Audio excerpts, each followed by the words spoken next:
Good morning or good afternoon, depending on where you are, and welcome to today's webinar. My name is Jan Edelman, and I'll be hosting this session, and Sean Devlin, one of our senior engineers, is going to be presenting and demoing. Today we have a pretty packed webinar with all the new developer capabilities in Servoy 8.2. A great way to find out what Servoy 8.2 can do for you.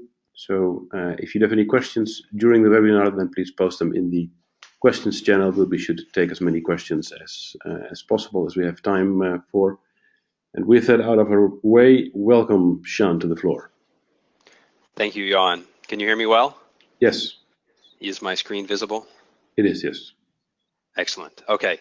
This time I promise I fixed typos in my slides minutes before the presentation. Yeah, welcome to this three-part mini-series. If you're just joining us, I see some questions already about recording. So if you're just joining us, we are recording these sessions and we will have them all posted on our YouTube channel, on our website, and the forum by the end of the week. We already did all about the Client Manager plugin on Monday. It was a lot of fun. Today we are doing all of the enhancements in Servoy Developer. So, what's new in Servoy 8.2? You guys have been waiting. It's finally here. Servoy has gone to the dark side. That's right, we have a dark theme available, and I'm ready to show it to you. Here is the dark theme in Eclipse with new icons in Servoy that are compatible with the dark theme. So a dark theme was, a lot of developers were requesting this for a long time. It's kind of tricky because it's half Servoy and half Eclipse. So we can do the dark theme in Eclipse, but then all the old Servoy stuff has to be made compatible, icons and styling with the dark theme. So in 8.2 now, you can have a dark theme that looks like this. The way that you enable it is you go to your Windows and your Preferences, and you go to General Appearance, and you select Servoy default theme will be selected by default, and you change it to dark. And then after that, you go down to Servoy, and there's also a checkbox here to use the dark theme icons. So I'm going to undo this and take it back to the way that it would look when you start. So I apply everything, and I think I did the dark theme icons here. Yeah, apply those. And then you would do a restart. So while it's restarting, I'll talk about our next topic. Another feature that I think people have been asking for years in some form or another, or they've been having a certain issue, and now we have a feature to solve that issue, is the idea of design time or named Foundsets. And these are Foundsets that a developer can establish at runtime or at design time, a name of a particular Foundset, almost like how you have a relation created at design time. Then you can create data binding in forms, also at design time, to the named Foundset. This way you can have groups of forms that share a single Foundset, but at the same time, that group of forms is separate from maybe another group of forms which are based on the same data source, but not based on the same design time Foundset. And finally, you have programmatic access to the named Foundsets because it's like one named instance of a Foundset at runtime. So if you use the data sources object and you call the get Foundset, there's now an optional argument. Normally it would return a factory Foundset, so a newly constructed Foundset each time, but if you pass in the Foundset name, it will return to you the instance of the named Foundset that other objects might be sharing. So hopefully the IDE is restarted with the classic view. And I'll show you an example of this. So I have here a form called order detail. If I launch the web client or the NG client here, we'll take a look at that form, and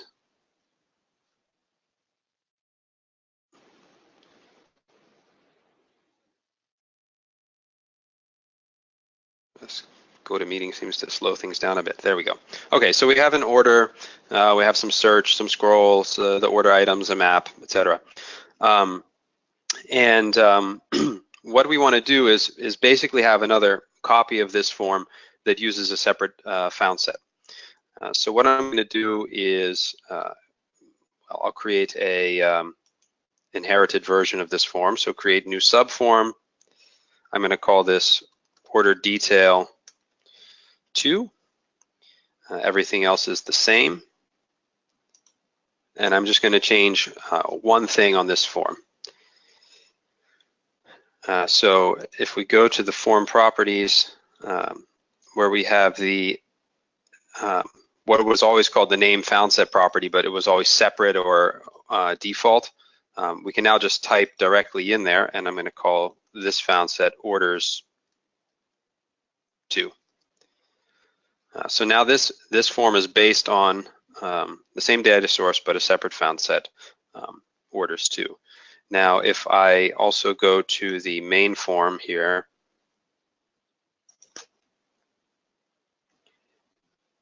and I'm going to add to the tab panel our new, oops, I don't want it through a relation, order detail 2. At the same time, I'm going to create another subform here, and we'll call this order detail 3. And actually, let's call this 2 and call it copy or something, because I want it to show that these are also shared. So we go to finish here, and on this form, we'll also set it to the same data source as the other one. So you can see now that under named found set, because I've already created it, I have orders 2. Okay, we're going to save that and go back to our tab panel here and add order detail 2 copy. Okay, so those are basically identical. So now if I'll launch the client again just in case. So now you can see I have my original order detail, my order detail 2 copy, or order detail 2, order detail 2 copy on the screen. So what I'm going to do here is show that I can enter a search in the first form. You see I have 28 records, but if I go to the second form, I still have the full found set, and I put in seafood. And you can see that we still have more than 200. France, 30. Okay, so we got it down to 30. Now, if I go over to the third form, you can see that it's also 30 records. And if I scroll through this and go back to the second form, I'm on record 3. The second form is also on record 3. So those two are sharing, but the first form is still showing record 1 of 28 with the different search criteria that I entered. So you can see that the latter two forms are sharing, and the first two forms is still using the original default found set that came with the form. One other way that this is useful is you may have a form which has tab panels on it, which you want to make based on the same data source. So you might have a few insert forms that are also on the orders data source, and you want them all to stay linked. So you could do the internal tab panels to keep those connected. But then if you have another sort of copy of that form or something, you could do the same but with a different named found set. Also, this works programmatically. So if I'll just go into my command console, it's probably the easiest way to do this. And we'll do forms order detail 2. I'm sorry, I want to do the data sources here. Data sources, DB, example data, orders, and then I do get found set. But this time, instead of getting a factory found set, I'll put in the name, which I believe was orders_2. I'll store this to a variable right here in the command console. What did I do wrong? I forgot my equals. Equals. Okay, so now I can look at my orders to found set state, maybe get selected index. And if you remember, we were on record 3 of 30, I believe it was. So now what I could do is I could do something like set selected index 25. And so I programmatically modified that name found set. If I go back to the running client and I go to the forms that were sharing that, you can see that they're already on record 25. So you have programmatic access to a name found set. The way you do it is you go through the data source and the get found set, but you pass in the name. So it's pretty easy to do. Okay, so that's named found sets. Another enhancement that's in 8.2, go back to present mode here, is the form hierarchy viewer. And this is a feature that allows you to more easily view the chain of inheritance on a form or on a group of forms. It allows you to filter out if you want to see variables, methods, elements, and form parts so that you can focus on what you're interested in. One thing that's really nice is you can show all implementations of an inherited member. So if you have a component, say on a base form, and then on a child form from there, let's say you didn't do anything to that component, but then in the grandchild form, maybe you modified the component, you could then see in the hierarchy that you have an example of, or an implementation of that label where it's modified in the grandchild form and then the original in the base form. The same is true of methods as well. It's also nice because you can show and hide inherited members. So sometimes it's too cluttered to see everything that's inherited, and you can just visualize what's in that form, and you can toggle that on and off. And I'll show that to you now. So probably the easiest way to do this is if we take that order detail to form here, and I'll just click in the white space and open form hierarchy.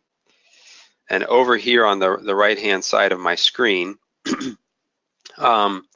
you have the list of the chain of inheritance. So we have example base, which is a form that has no UI but has all the code for some of the logic like the searching.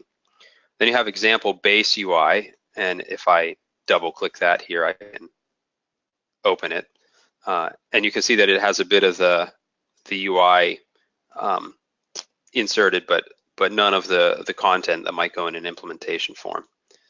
Then I have order detail and order detail 2. So it shows first of all the chain of inheritance, which is good to see. So if I wanted to see order detail 2 and what it inherits from, I can visualize that. The next thing that we might want to do is look at an element in the form hierarchy. So you can right-click an element, open in form hierarchy, and you can see where this element was implemented. You can see search text here, as it's highlighted in the hierarchy, was implemented in the base UI. And you can see that if I were to, I don't know, let's modify this, let's move it over by 10 pixels and save it. I think I have to open in form hierarchy again. Oh, I did this in base UI. I didn't mean to do that. Confused myself. I want to go back to order detail 2 and do it there. So now I'm in the implementation form, several layers descendant from the base form, and I want to override something about that component. So I moved it to the left 10 pixels and I saved it. I think I have to show in form hierarchy again. So now you can see in the inheritance chain, search text appearing, the element search text appearing under order detail 2, and also appearing where it's originally declared in example base UI. And you can see here the little override triangle here to indicate that's been overridden from the base form. So you could do the same with methods as well. So if I were to look at the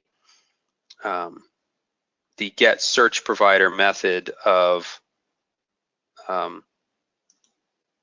order detail 2 here, and open in form hierarchy and expand all these, you could see that that it was implemented in example base, which is the deepest base form, which only has logic, and then it's left there, and then it's overridden in the get search providers. This is in the search logic. This is the part that actually returns which data providers should be searched. When I typed in coffee, it searched through some relation. So you could see if I double click it, it will take me there to that level of where it was overridden. So I can look at the base form version and double click here and look at the implementation form version. You can see where I added the relations. So it allows you to visualize the chain of inheritance on methods as well as elements. Then there's the ability, if you're just looking at say a form here, order detail 2, you can look at all of the members that are overridden. There's only that one search text that I moved, but I could toggle to show inherited members, and then you can see the full list of members of that form and where they originate from in the hierarchy. Also, what you can visualize is filtering. So let's say I'm only interested in code, so I want to suppress form parts and suppress elements. So now you can see that, and this is quite common for me if I want to look at really inheritance. A lot of times I'm more interested in code than UI. Then I can see which methods are implemented and where they're coming from. And again, if I were to untoggle the inherited one, you can see that there's nothing here. But if I look at it, say in this form, I can see where it's coming from. So it's quite useful for inspecting inheritance, especially when you go pretty deep. And you can see that if you click through the forms here, you get where everything's coming in at. So play with that and make use of it. It's quite helpful, I find. Finally, I have another note about inheritance, and that's we now have the ability for our base form to be totally abstract and no UI, and now you can share or inherit logic and code, methods and variables from a base form into both responsive and absolute. And I've encountered this problem already. So if I was, say, we look at example base, this is the sort of grandmother base form, and I open this in the form editor, you can see that I've removed the parts. It has no parts. I took the body and removed it from the original design. By doing that, this form is now completely abstract. It has no parts, therefore it has no UI. And so now you can see that when I want to create a subform from it, typically if I had made an absolute form as a base form, or I had not specified responsive layout, this would be grayed out. I'd have to make a responsive base form to have a responsive child form. But now I can have a totally abstract base form, and you can see that I can still toggle this, and I could make orders responsive, and go about making a responsive version that still has all the logic from the base form. So this is quite handy. Okay, what else? This is the slide for that. So you just have to remove the parts to get to be able to do the responsive or absolute. Place field wizard. So we now have a wizard to enhance when you're placing fields on a form, and it allows you to specify different component types for different data types. You can create predefined templates and use those as well as components. So you can really customize when you're placing fields how you want stuff to look. And this includes spacing, sizes, label placement options on top, to the left, place horizontal for grid views, etc. It's also nice you can auto-generate IETN keys, so you don't have to do that later. So when you place a label, it generate the key for it, and then you can go in and start to provide translations right away. Finally, you can save and reuse named configurations, so that if you want to, for example, have a default configuration for a grid form, a default configuration for a data form versus some other kind of dialog or something, you can save and reuse many different configurations. When you save it, it goes into your workspace, which then ideally goes under revision control. So you can share this across with your other team members, and if you change things, you can see it over time in your revision history. So let's do a demo of this. Switch back to Servoy Developer. I think the first thing we should do is maybe I made a blank form here ready to go. I'll open this in the form editor. I call it order fields. I'll close the other tabs just to give us a bit more clarity. Okay, so if I'm going to place fields on this form, I typically go to the place field wizard. And this looks a little different than 8.1, but not much. This is the basic version, and it looks just like how you would normally place fields. One thing you'll notice is that I have toggled here single click. So rather than control clicking a bunch of stuff in the right order that I want and clicking OK, here now I can just go, I want customer, employee, and order date. These are coming from a predefined configuration already, but you could see that, you know, by default order date is calendar. If I wanted to, that's weird. If I wanted to override that and do, you know, a checkbox or something, I could do that. If I go to the advanced view, this is where it really comes into play. This would be the default. So normally text, everything is a text field, a date is a calendar, media is a media field, and that's that. There's no special settings for spacing. But what I can do is start to customize this. And before I customize it, I might want to create a new configuration. So, you know, I could do my config, and I type that in, and now I could say, you know, I want field spacing to be 10, default size, you know, 150 by 20, something like that.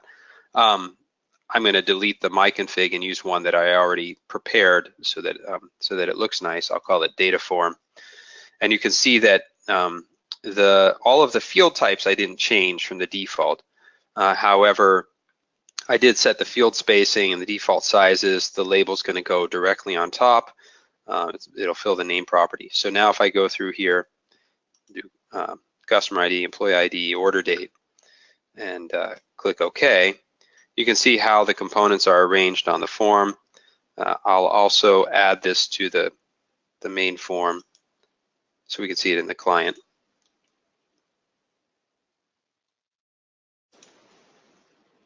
We can get rid of these.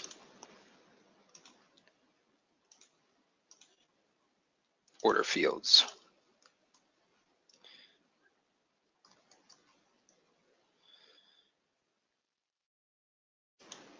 So now you can see that these are placed label on top and spaced the way that we like. So let's take it to the next step. If I go back to my order fields form, I'll delete these and show you that the next thing you could do, which would be to use different kinds of components. So I could say for text fields, I want to do, let's say it was a web component that I've included, like the tokenizer from the Servoy extra package or something like that. I could do that. You can also include templates, and so what I've done is prepared a different configuration file. I call it with template, and you can see that now I have predefined templates. And if you haven't used templates before, it's really you take an element, you add some properties, you change some properties on it, and then you save it as a template. It goes in your resources project, and then you can place that element with all the properties pre-configured. So you can combine templates with the field wizard. And so for here, I have for the first three fields, I'm using a one field template. Really, all I've done is attach the style class to it. And then I created a different one for the calendar template. And then finally, for the label, I made a label template. So if I place the same fields here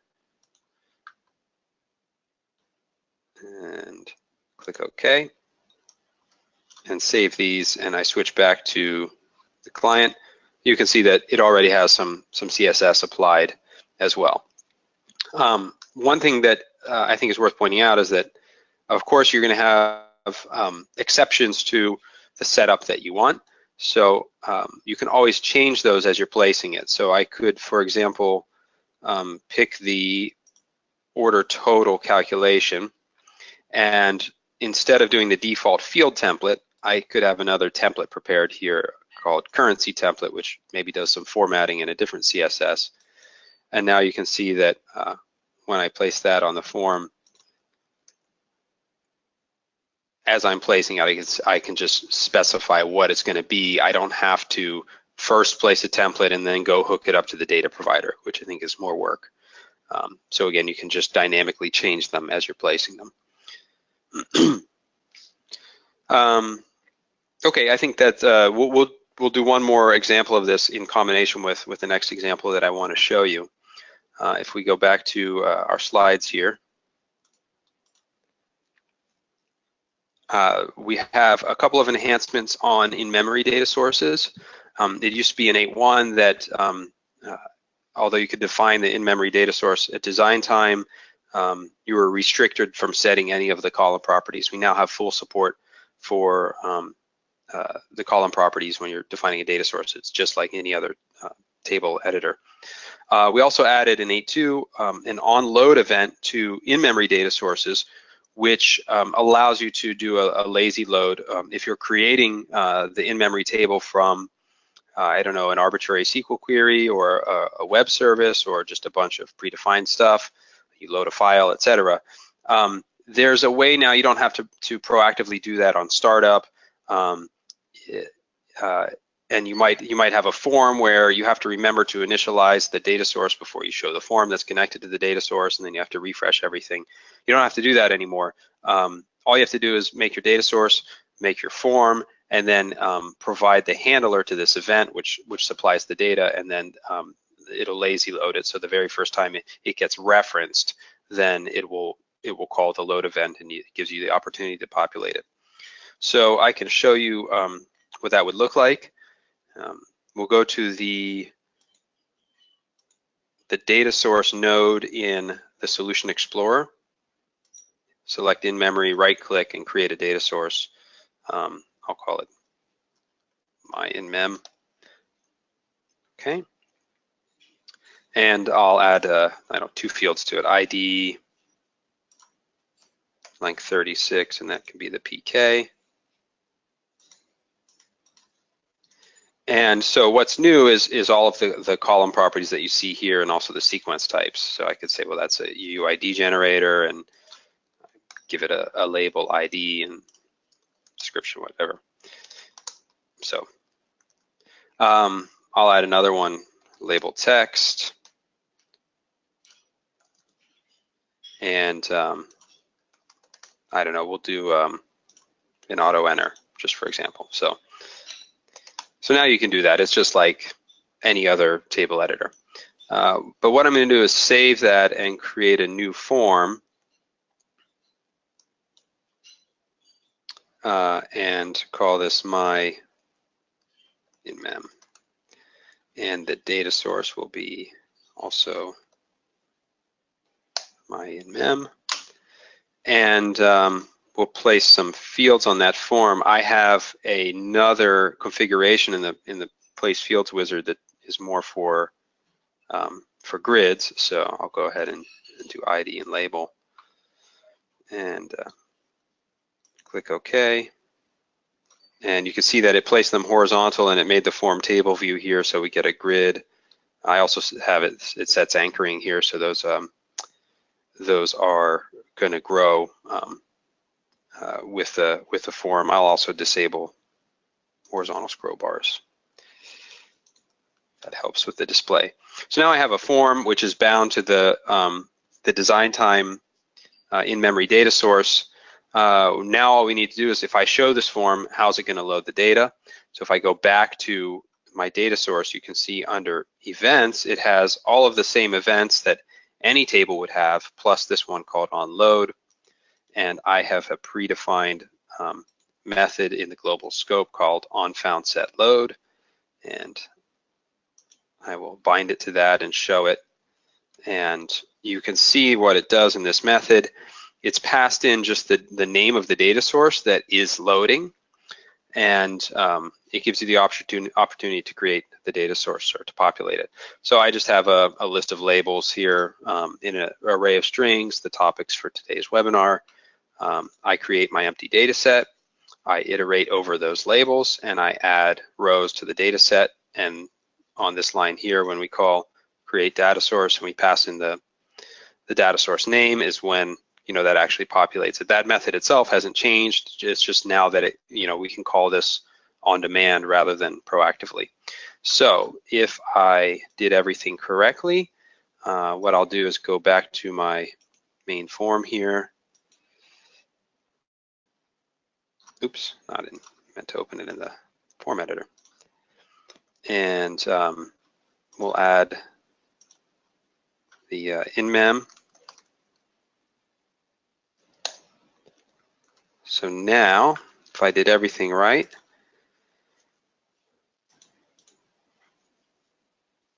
you'll see that when I select this, it comes already pre-populated with the data that I had created.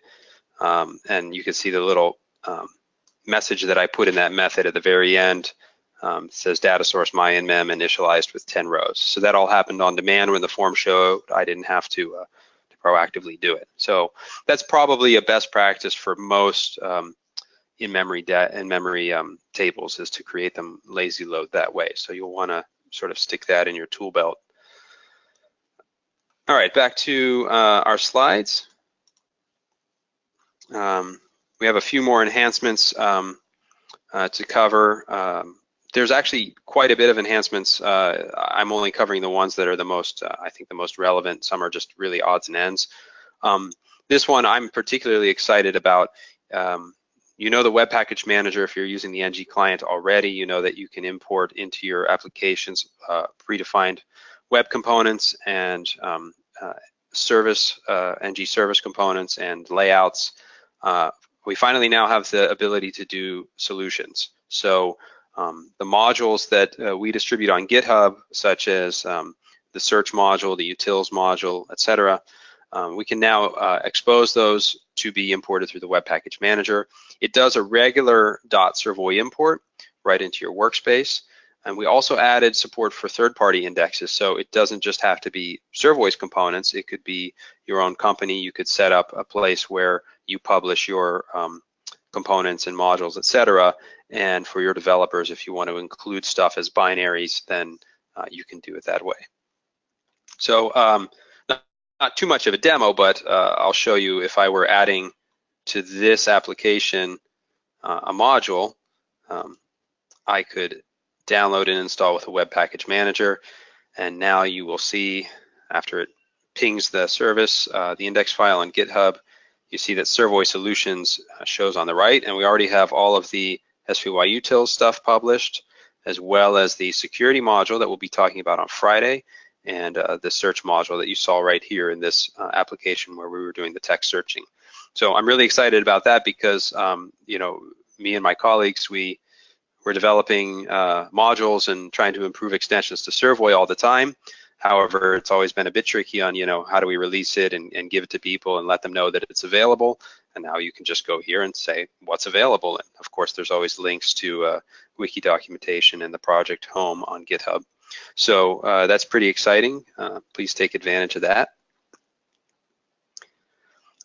We have added some enhancements all around importing and exporting solutions.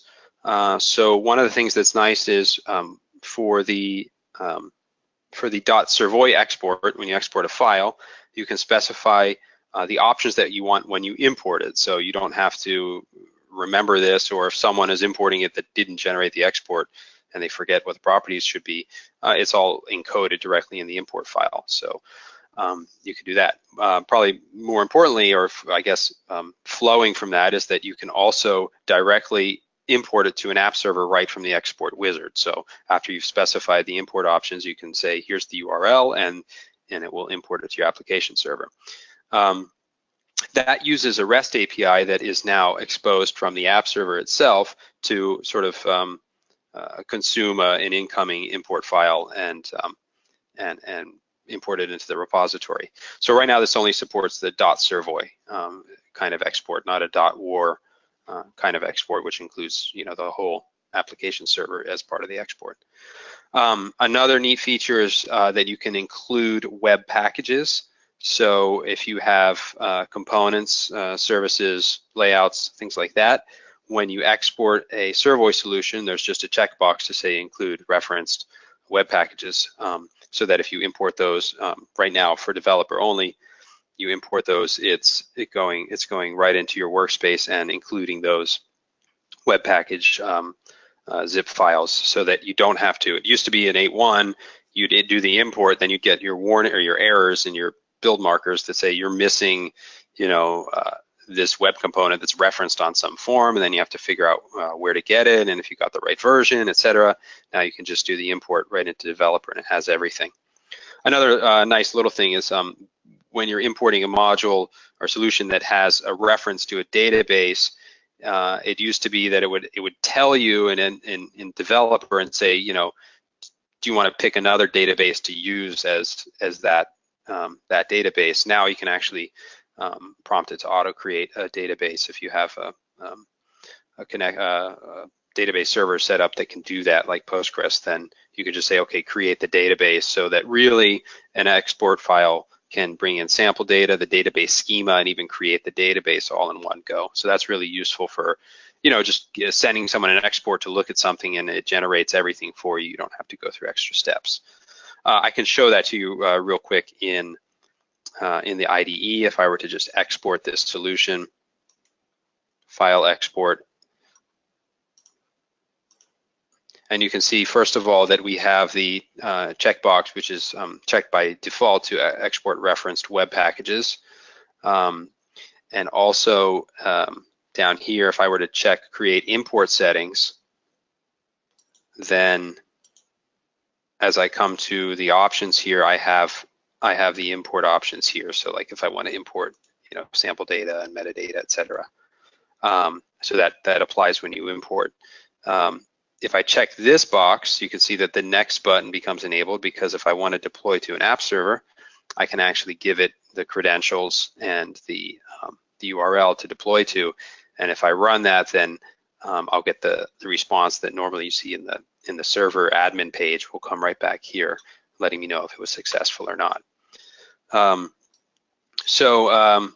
Yeah, that's some pretty useful enhancements to importing and exporting. Another small thing, the ng client, ng utils plugin now lets you add and remove a form style class at runtime. So you can apply styling to a whole form, dynamically. So for example, let's say you were on a form and you wanted to start editing or something, and then the fields become enabled and things happen. You can change the style class of the whole form that way by just adding and removing the style class dynamically. Adding and removing style class on individual components is already supported. Again, there's a lot more enhancements. Particularly stuff I didn't cover was on the deployment side, on server scaling and stuff like that. We hope to have future webinars specifically about those topics. So stay tuned for that. But you can, first of all, you can read all about what's new, because I covered what I think are the most, the nicest things to show in a webinar like this, but there's a whole lot of other small things as well. So go to the release notes on the wiki and check it out. You can download from servoy.com/download. You can find recordings of this webinar and all the other ones in the tech series. This is number 20 now, so there's quite a lot there. If you want to go back and catch up, go to our website, the tech series page, and please, please, please, extra please, give us feedback, give us questions, abuse, whatever you want. We have a running Servoy forum thread called 30 Minutes with Servoy, and it's under the announcements page, and it's pinned there, so it's always there. So go find us there and give us your feedback. That is also the location where we will post the recordings of the webinars, the slides, the example solutions that you saw can all be downloaded from that forum thread, and we'll be posting that stuff at the end of this week after we do the mini series. I know we're over time, but I saw some questions. Yeah, there's a couple, Sean. First of all, let me read a few reactions to your demos. Impossible. Wow. Love the dark theme. OMG, that's really awesome. Sweet, very nice. Holy crap, These it's are not awesome. questions. Those are some of the Is that comments coming in. So it is looks that like, all Bob Kusick though? It's and not just Bob. there's a few people. Question from Graham. First of all, he says, I love the dark theme. I have a number of 7.4 solutions that do not require NG. Is it recommended, advantageous to import and develop them in 8.2? Yeah, I mean, we showed a lot of stuff related to the NG client. We also were demoing the solution in the NG client. However, I should distinguish that a lot of the features that we showed, or the enhancements, are really in the IDE itself. So it doesn't really apply strictly to the NG client. Of course, the web package manager stuff, the NG utils plugin thing that I just mentioned, do, but named Foundsets, for example, don't apply to the NG client specifically. The dark theme is, of course, just for the IDE. The form hierarchy and the place field wizard, also just in the IDE. So absolutely stay up to date with the latest version of Servoy, because this release was primarily focused on enhancements in developer. Okay. Does the new fields wizard work with responsive forums? Is something that Juan would like to know. Yes, it does. However, keep in mind that things will be different. But one thing that's nice is if you were placing fields and you want to have a responsive configuration, then you can automatically change the type to be like Bootstrap label or field or something that's compatible with responsive, because the default Servoy components are for absolute positioning. So you'll have to probably set up your configuration in advance. Okay. Can I use the same workspace between 8.1 and 8.2 to allow me to test? Is a question from Rafi. The same workspace? No. Once you use the same workspace, it will flag the file version, essentially the Servoy version in your root metadata file for a project, and then if you go back, it'll say this has been opened in a new version. So best to create another workspace and import into that workspace. Yeah, create a branch in your SVN if you want to. Okay. Then there's a question from Paul. For the specify import options directly in export file, does that support extend to the command line version of building the .servoy file, or is that functionality only built into Servoy Developer? I don't know. I'll have to check and get back. Okay. I don't see why it couldn't be in the exporter. Paul, make sure to post this question on the forum so that we don't forget to respond. There's a question from Bob. This is about the export to the server part. Will those settings stick with the solution so you don't have to set them over and over every time you export? Yeah, it sort of sticks with the Eclipse instance that you're using. So once you do it once and you go back and do it, it'll stay there. Although if you change workspaces, it changes. So it'll be per workspace. Yeah, but it will stay there if you go back through it. It's there. It's the same as the Word deployment. Word deployment's like that as well. It already sort of sticky, so it's nice. A question from Eros. Is there any way to change the font color on the dark theme? I don't know. I think that's more of an Eclipse thing. So please post on the forum. Yeah. I'm pretty sure you can change the font to anything in Eclipse. Yeah, and especially like the editors, you can get really custom with the editors. All right, it looks like those are all the questions. So we're running a little bit late, but I think we covered a lot today. On Friday, the third and last of the 8.2 launch series, although in the tech series you can expect more on specific 8.2 themes. And Friday is going to be very exciting with a new security module that I'm pretty sure you guys will be quite, at least I was very impressed when I saw it the first time. You'll be very impressed, so don't miss Friday. Thanks all for joining and Sean for presenting. We will upload this recording in a few days. Thanks.